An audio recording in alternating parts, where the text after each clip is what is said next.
ነገር አበቀ። አዎ እማዬ እኮ የኔ ደስታ ያስደስታታል። ደግሞ ዴቭ እንደሚወደኝና እንደሚንከባከበኝ ከነገራት ደስ ብሏት ነው የምትፈቅድልኝ። እሱማ ወደ ልክ ነሽ። እንዴት ነው ከባቡሬ ጋር አወራችሁ? አውርተናል፣ ግን ደግሞ እንደ ድሮ አይደለንም። ሁሉም ነገር ምንጭ ነው። ሁሉንም ማስተካከል ትችያለሽ። ቆይ እንዴት አደይ? ቆይ እንዴት የተናነቅነው አንቺን ከፍ ይኸውልሽ፣ ፍቅር ስታከብሪኝ አከብርሻለሁ። በዚህ ልክ ግን እንድትንቂኝ አልፈቅድልሽ። ከፋት አስቀይማለሁ ብዬ ነው። ታዲያ ወደ ታባሽ ተጅ ነው ወንድም ምን ፈልገሽ ነው? ቤኪ ምን ያደርክ? እንዲህ አይነት ነገር ቢቀርብ ይሻላል። እሺ እዚህ ምን ሰራሽ? ምንም ማለት ምን ሰራ? አስወጣልኝ። ኪንጎ እህቴ ምን ሆነ? እናቃሽ ቅምጥል አንተ ይመለከተ ቅምጥል ከአጠገቤ ጥፋለኝ በማለት ኪንጎን ልታረቀው ሞክራለች።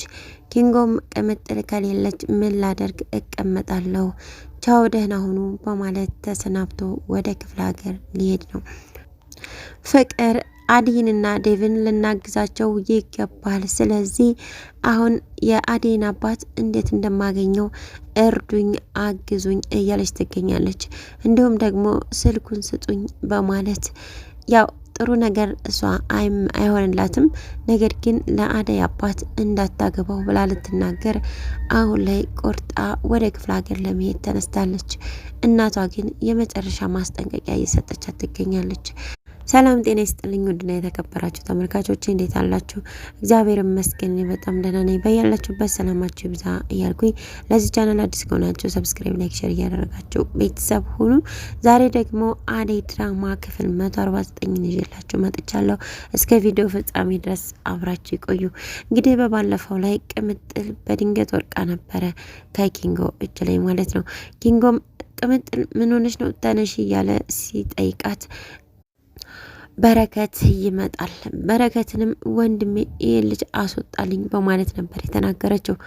ምን አርጋት ነው ምንድነው በማለት ቢጠይቀውም በቃ አስወጣልኝ ምንም አትጠይቀው በማለት ሂዱጣ በማለት እንግዲህ አስወጥቶታል። ኪንጎም እንግዲህ ከዛ በመሄድ አደይን ተሰናብቷታል።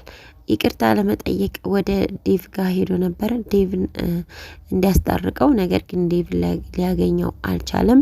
ከዛም ባቡሬ አግኝቶ እህቴን ምንድነው ያደረካት? አንድ ነገር ተወንና አንለቀህም ብዬ ነበረ፣ ምንድነው ያደረካት በማለት እንግዲህ ሊደበድብ ሞክሮ ነበረ። ኪንጎም አረ ምንም አይደለም እኔ ላስረዳህ፣ እንደዛ እኮ አይደለም እሷ ከአደይ ጋር ስላየች ነው። እኔ ግን ምንም ነገር የለም። አሁን ሁሉ ነገር እንትቼ እሷ ጋር ነኝ። ስለዚህ አደይም የራሷ ህይወት አላት። ዝም ብላ እኮ ነው ቅምጥል በማለት ነግሮት ነበረ። ነገር ግን ሊያምነው አልቻለም። አደይም እንግዲህ ለማስታረቅ ልትሞክር ነበረ። ወደዛ እየሄደች እያለ ነበር አደይ ቤዛ ስትከተላቸው ሲያዩ ሩቅ አገር ብዙ መንገድ በሚሄድ እንግዲህ ቤዛ እንድትከተላቸው አድርገዋል አዴና ለሊም በቃ እንዳትዞሪ ነይ በማለት አዴን እየጎተተች ብዙ መንገድ ሄደው ነበረ። ከዛም አንድ ቦታ መኪና ስር ይደበቁና ይቆማሉ። ቤዛንም እንግዲህ በመያዝ ምን ፈልገሽ ነው የምትከተይም በማለት እንግዲህ ቤዛን ለሊ ጉሮሯን አንቃ ጠይቃት ነበረ። እሷ ግን እኔ ከናንተ ምንም አልፈልግም፣ ምን የሚፈለግ ነገር አላችሁ በማለት ነበር የተናገረችው። እንዲሁም አደይን አንድ ሰራተኛ በማለት ሰድባት ነበረ። ደስ የሚለው ነገር ቤዛም ሰራተኛ ነበረች። አሁን እዚህ ኤላና የፍቅርን ወንድም እነሱን ፈልገሽ ነው እዚህ የምትመጪው? አሁን ግን እኛንም ፈልገሽ ነው የሚመስለው። ለምንድን ነው እማትተይን? እያለች እንግዲህ ለሊም ያስጠነቀቀቻት ነበረ። እንዲሁም ቃል ግቢ፣ ሁለተኛ አደይም ላይ ሆነ እኔም ላይ አንዲት ነገር ላታደርጊ ቃል ግቢ ብላት ነበር። እሷ ግን ቃል አልገባም በማለት ነው ትታቸው የሄደችው። ፍቅርም እንግዲህ ወደ ገጠር እነ ዴቭ ስለሄዱ አሁን ሁሉም ነገር ሊያልቅ ስለሆነ በጣም ተጨንቃና ተጠባ ነው ያለችው። እሷም ሻንጣን በመያዝ ወደ ውጪ ልትወጣ ስትል አትወጭም የልትሄጂ ነው በማለት አሹና ሮማን ይመልሷታል። እሷም አይ ልንገራችሁ፣ ላስረዳቸው፣ አዴንና ዴቭን ልናግዛቸው ይገባል። ስለዚህ የአዴን አባት ስልክ ስጡኝ በማለት እናስማማቸው፣ ማለትም እምቢ እንዳይባል ማለት ነው። እንደዛ ብላ ልትሄድ ስትል አይ አይሆንም፣ አትወጭም እትዬ ከዚህ እግሯን እንዳታነሳ ብላለች። ስለዚህ እሷ ሳትመጣ ከዚህ ቤት ንቅንቃቴም በማለት እንግዲህ አሹ ይነግራታል። እንዲህ ሲጨቃጨቁ ባለበት ሰዓት ነበረ ኢዱና የፍቅር እናት የመጡት። እነሱም ለምንድን ነው ምን ሆነሽ ነው በማለት ኢዱን ጠይቃት ነበረ። ኢዱም የዴቭን መሄድ ስትሰማ እንዴት ትቶኝ ይሄዳል? እሱም ብያደል እንደኔ የመጣሁት በማለት ነበር ያዘነችው። እሱ ግን ለሽምግልና እንጂ የሄደው ለዛው ለመኖር አይደለም፣ ይመጣል። የፍቅርም እናት ምንድነው እንደሚያጨቃጨቃችሁ በማለት እንግዲህ ትጠይቃለች። አሹም እንግዲህ አይ እትዬ እሄዳለሁ ገጠር ክፍለ ሀገር ሄዳለሁ በማለት ሻንጣን ይዛ ስትመጣ አይ እትዬ ሳይመጡ የትም አትሄድም በማለት ነው የያዝኳት እንጂ ምንም አላደረኳትም በማለት ይናገራል። ፍቅርም እንግዲህ የልትሄጂ ነው እንደዚህ ብትሆኙ ለምን አርፈሻ አትቀመጭም ተብላ ወደ ቤት ገብታለች ሻንጣን ይዛ። ፍቅር እንግዲህ በነገሩ በጣም ስለተናደደች ሮማንን ሂጂ ውጪ ምን ትሰሪያለሽ እዚህ በማለት ነበረ የጠየቀቻት። እሷም ምን ፈልገሽ ነው? ቆይ እኔ እኮ ጎንበስ ቀና ብዬ ስላገለገልኩሽ ልትንቂኝ አይገባም። ክብር ያለኝ ሰው ነኝ። ስለዚህ ክብር እፈልጋለሁ። ስታከብሪኝ አከብርሻለሁ፣ ስትነቂኝ እነቅሻለሁ በማለት እንግዲህ ሮማን ልክ ልኳ እየነገረቻት ትገኛለች። ነው ክብር ፈለግሽ በማለት እንግዲህ ወደ መኝታ ክፍሏ በመሄድ ልብሷን ለቃቅማ እንቺ ልብስሽን ይዘሽ ሂጂ በማለት ነበር ፍቅር የተናገረቻት። ከዛም አንቺ እዚህ ቤት አይመለከትሽም እትዬ ውጭ ስትይ ብቻ ነው የምወጣው በማለት ሮማንም እንግዲህ እየመለሰችላት ትገኛለች። እንዲሁም ደግሞ ለፍቅር እናት ትመጣለች። ስትመጣም ያለውን ነገር ትነግራታለች። ምንድነው ይሄ በማለት ትጠይቃለች። ፍቅርም አይ የሮማን ልብስ እኮ እኔ ክላስ ነበርና አምጥቼላት ነው እንድትወስደው እያለች እየተርበተበተች ነበር የመለሰችው። ሄለንና አበበም እንግዲህ ወደ ቀድሞ ፍቅራቸው ተመልሰዋል። እንዲሁም ሊጋቡም እንደሚያገባትም ነግሯታል አበበ። በዚህ ደግሞ የአደይ ቤተሰቦች ደስ ተሰኝተዋል። የአደይ እህት ግን በቃ ሁሉም አገባ፣ ሁሉም መዘባበቻ እያደረገኝ ነው።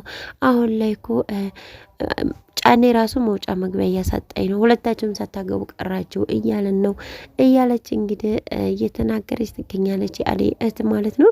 ስለዚህ በዚህ ጉዳይ የአደይ ነገር ከግብ ይደርሳል ማለት ነው። ምክንያቱም ሽማግሌ ስታስልክ አሁን ከአዲስ አበባ ድረስ አስቡት። የገጠር ሰው ክብር ነው። ስለዚህ አሁን ላይ የአደይ እናት እንደምትፈቅድ እርግጠኛ ነን። ምክንያቱም እንግዲህ ታይኗ ያስታውቃል። እህቷም ደግሞ ሁለታችንም ሳናገባ እያለች እየተናደደች ስለሆነ እሷ አሁን እህቷ ስታገባላት ደስ ይላታል። ያው በሷ አይን ደግሞ እሷም እንደምትታጭ እንግዲህ ተስፋ ታደርጋለች። ኤዱም እንግዲህ ባቡሬን እየተከታተለች ትገኛለች። በተደጋጋሚ አብራ እየታየች ትገኛለች። እንግዲህ አደይም ለለሊ እኔችን ልጅ አላመንኳትም፣ መጠንቀቅ አለብን፣ ስለዚህ በደንብ ተጠንቀቂያት እያለች ትገኛለች። ለሊም አዎ እኔም አላመንኳትም እያለች ነበረ። አደይና ለሊም እንግዲህ አንድ መናፈሻ ውስጥ ቁጭ ብለው ሳለ ለሊ ህመሟ ተነስቶ ነበረ። በድጋሚ አመመኝ ስትል እያመመሽ ነው፣ ስለዚህ አሞሻል በማለት ባቡሬ እቅፍ አድርጓት ነበረ አንስቶ ይዛት የሄደው።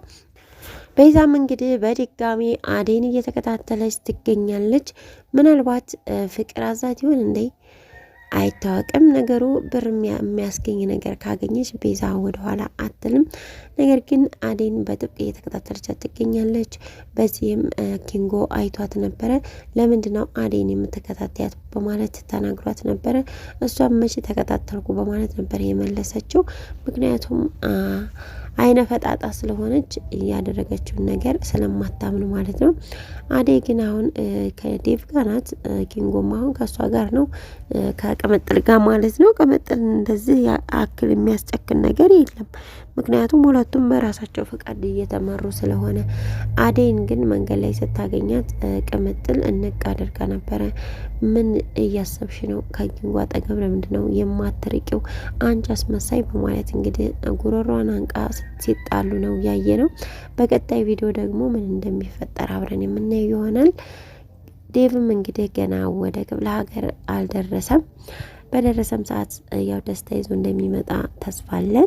እስካሁን አብራችሁ ስለቆያችሁ እጅግ በጣም ነው የማመሰግነው። በያላችሁበት መልካም ጊዜ። ሰላም ለሀገራችን፣ ሰላም ለሕዝባችን።